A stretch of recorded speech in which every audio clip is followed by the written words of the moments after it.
Selawatan dulu yuk. Allahumma sholli ala sayyidina Muhammadin tibbil qulubi wa dawaiya wa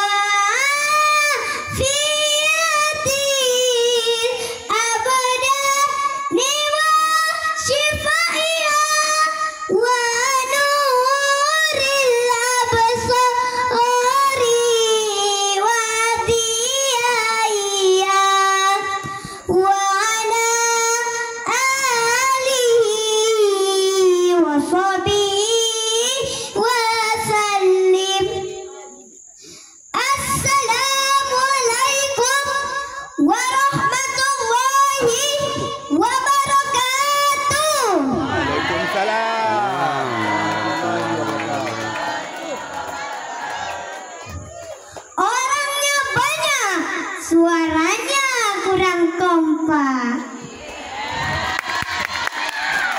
Saya ulang sekali lagi. Assalamualaikum warahmatullahi wabarakatuh.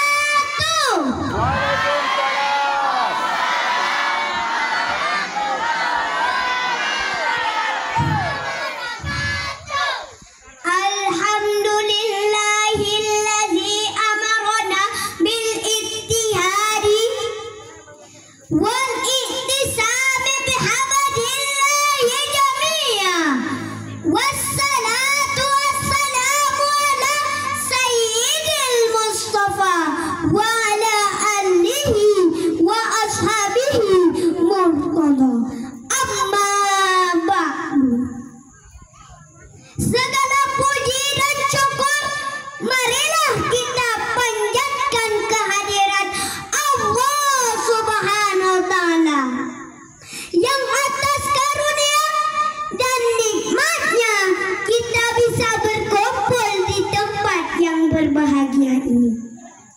Mudah-mudahan hadirnya kita di sini bisa menjadi ajang silaturahmi yang bermanfaat di dunia ilal akhirah. Selawat serta salam senantiasa kita curahkan kepada abid kita Nabi besar Muhammad sallallahu alaihi wasallam, Nabi akhir zaman yang jadi panutan umat Islam.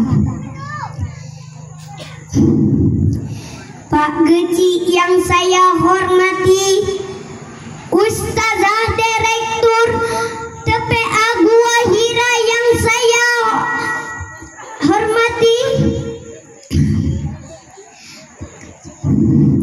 Pak Cam Tengku Imam yang saya taati dan teman-teman yang saya cintai. Apa kabar semuanya, sehat? Alhamdulillah.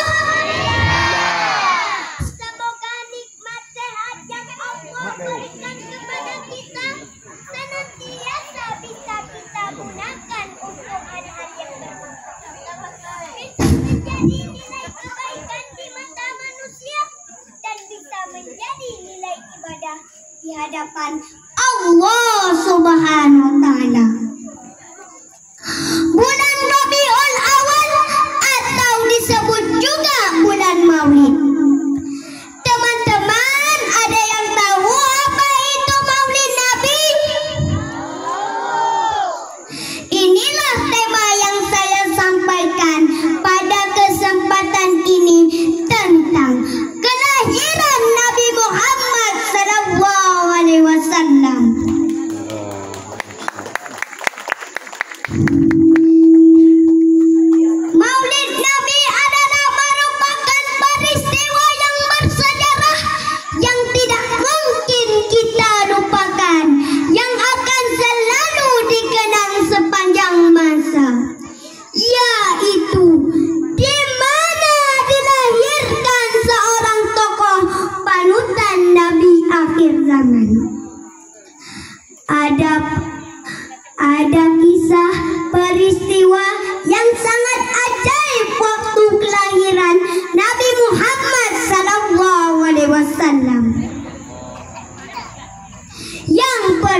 Yang kedua, istana Raja Kisra terguncang hebat saat Nabi Muhammad dilahirkan.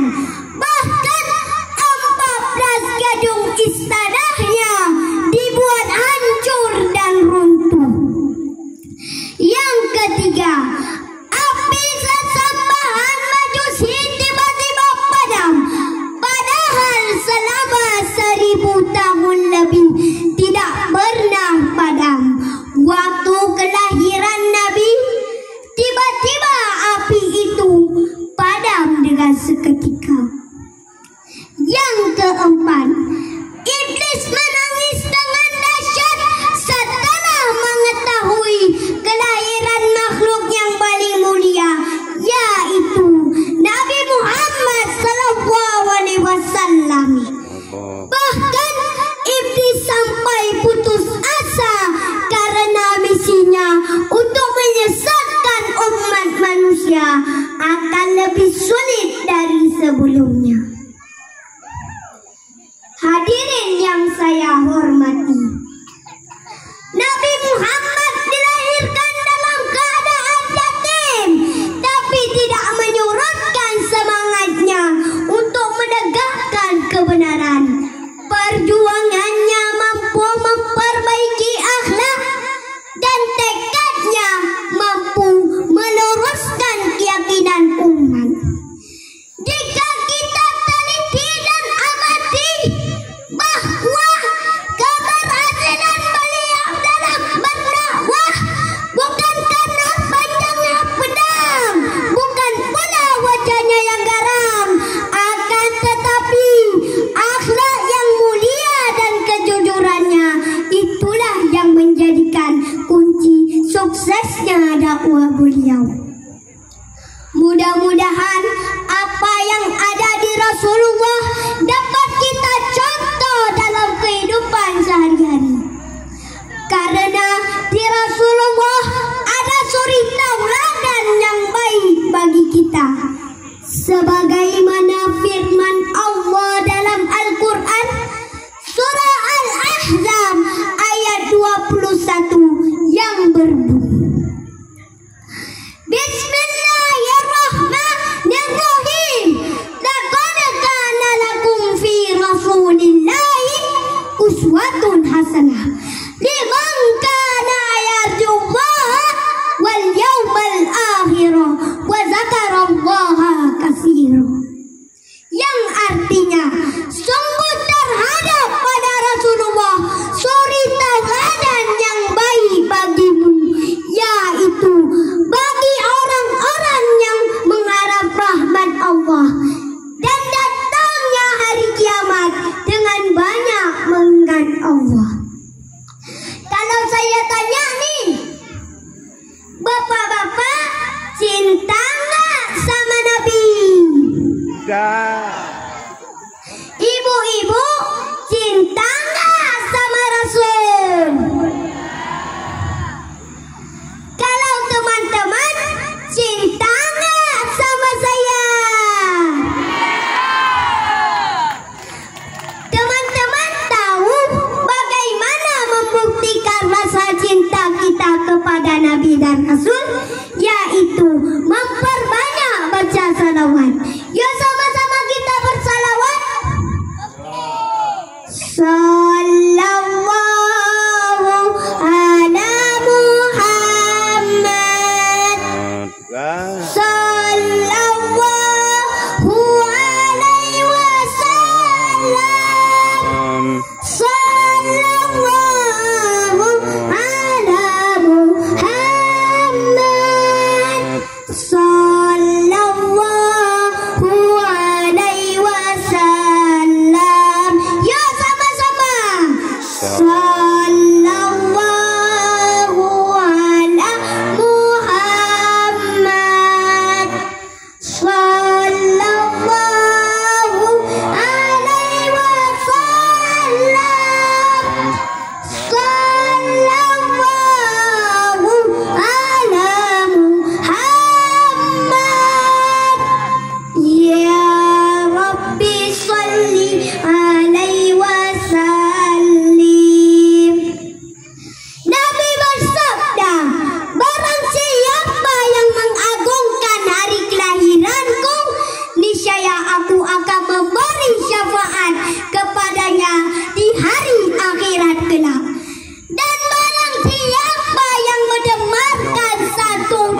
salam. Maka seakan-akan dia mendemarkan satu gunung emas di jalan Allah Subhanahu wa Ta'ala. Ya Nabi salam alaika, ya Rasul salam alaika. Kami rindu berjumpa denganmu. Kami mengharap akan syafaatmu. Demikianlah pidato singkat saya ini. Saya tutup dengan sebuah pantun. Makan ketan pakai durian. Jangan lupa beli minuman. Kalau rindu sama Raihan, boleh WA Melayu Pisan. Wabillahi taufiq wal hidayah. Wa biri zati wa inayah. Wassalamualaikum warahmatullahi wabarakatuh. Waalaikumsalam warahmatullahi wabarakatuh.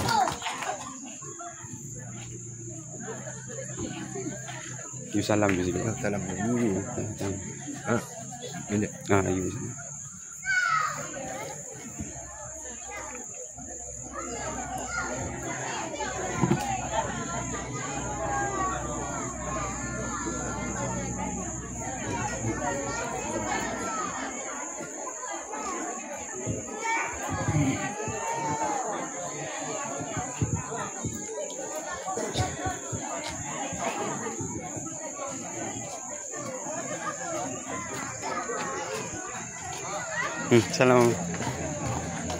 Salam semua ya, sama bisa semua. Selanjutnya, kata sambutan sekaligus penutupan acara Lomba Festival Anak Soleh dan Santriwan Santriwati TPA Gua Hira, Gampong Lamputa Blangme oleh Bapak PLT Kecamatan Luong yang akan diwakilkan oleh Bapak Sekcam. Kepada Bapak kami persilahkan dengan segala hormat.